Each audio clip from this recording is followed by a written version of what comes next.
welcome. Would you like to introduce your name, year, course, and university? Yeah, my name is Ben Lafayette. I did network systems management at Bournemouth Uni. And your year? Yeah, so I've now finished. I've now finished So university. you're a graduate. I'm a graduate, yeah. Could you tell us your hometown? So my hometown is Bath. Bath. Yeah. Okay. So could you remind us of the course you took at university? Sorry, could you repeat the question? Could you remind us of the course you took at university? Yeah, so my course was network systems management. Why did you choose your course?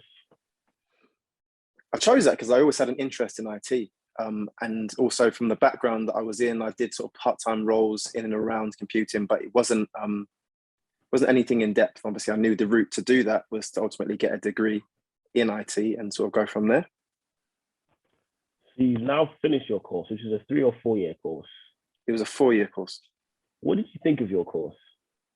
It was a good course. It was quite, the first year was sort of based around giving you a general grounding. So making sure that no matter what background you came from, everybody had that same foundation.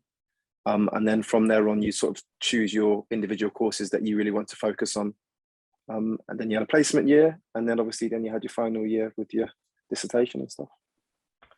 So could you tell us about your placement year? So my placement year, it was in the Talbot Heath School. It's a private school in Bournemouth.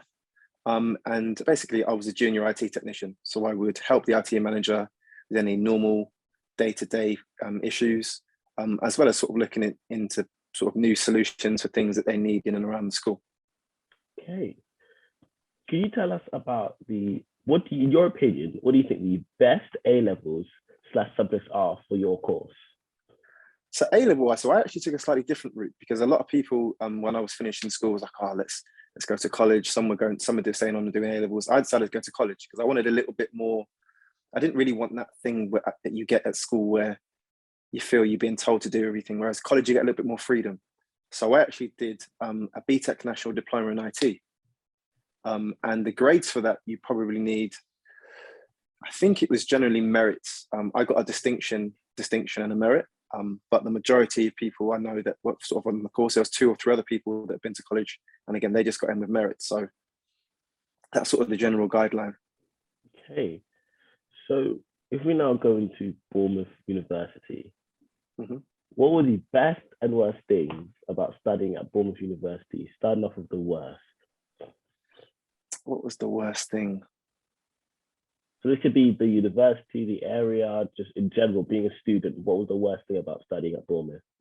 I think initially, what I found quite challenging, I think quite a few people did, if you went in halls, finding accommodation was a bit of a challenge because there weren't really many outlets.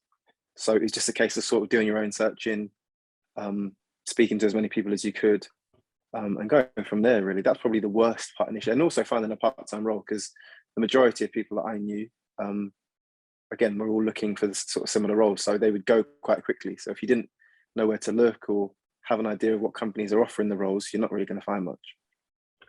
The best things about studying at Bournemouth University? Transportation to the campus is really good. Very frequent as well.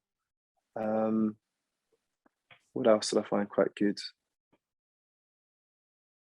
The actual course materials were really good as well, to be honest. And also the use of the lab. So there's I think even now, obviously I've graduated, but since then I know there's even more lab facilities that you can go in and use and do coursework on. So those are things that some universities have got, but not necessarily as good as what Bournemouth do.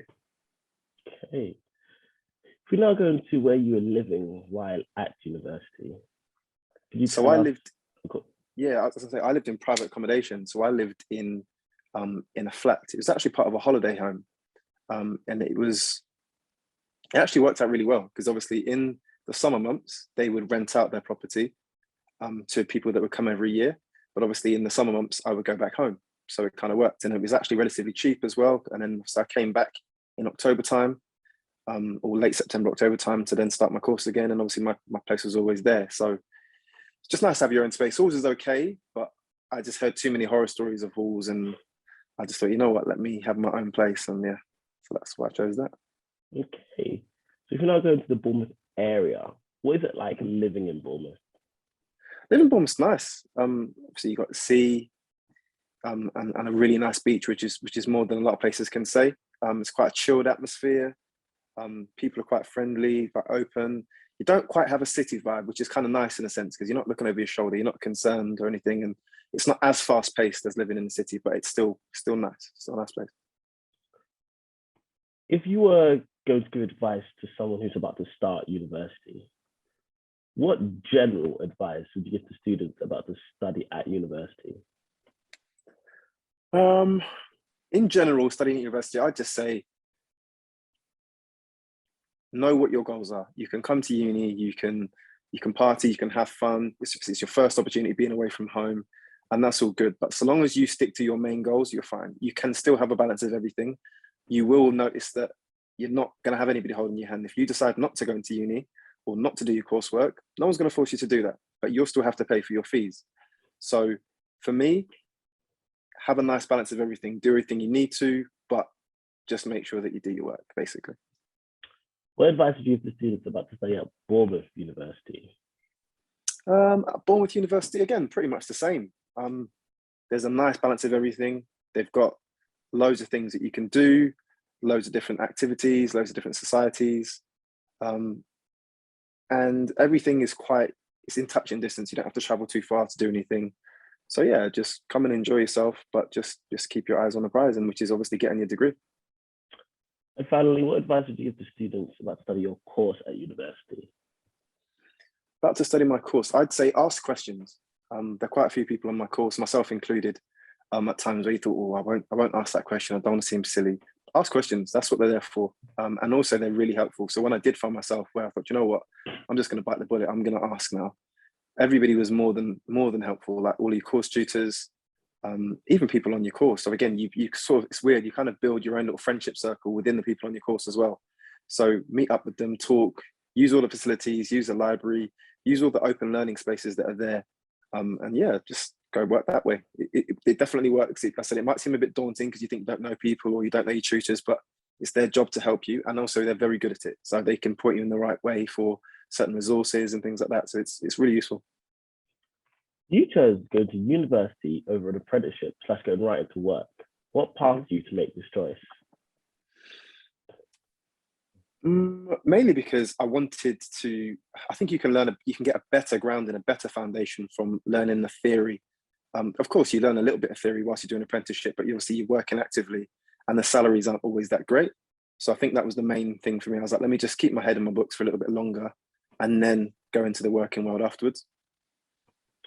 And could you tell us, who is DJ BML? So DJ BML is actually my initials. So I started DJing probably a couple of years into uni and started to do more and more gigs. And I just said, you know what, let me just actually build a name now. And yeah, that's who DJ BML is. That's me. If at this point, I let students have what I like to call a free for all. You can say what you want about what you like. You can give advice. You can say something that's good. You can say something bad. Literally, the floor is yours. What about anything at all? You can say anything you want. You can say even nothing. I don't think I have anything to say. That's all right. Don't forget to like, subscribe, and I'm plugged in. Amazing. Thank you.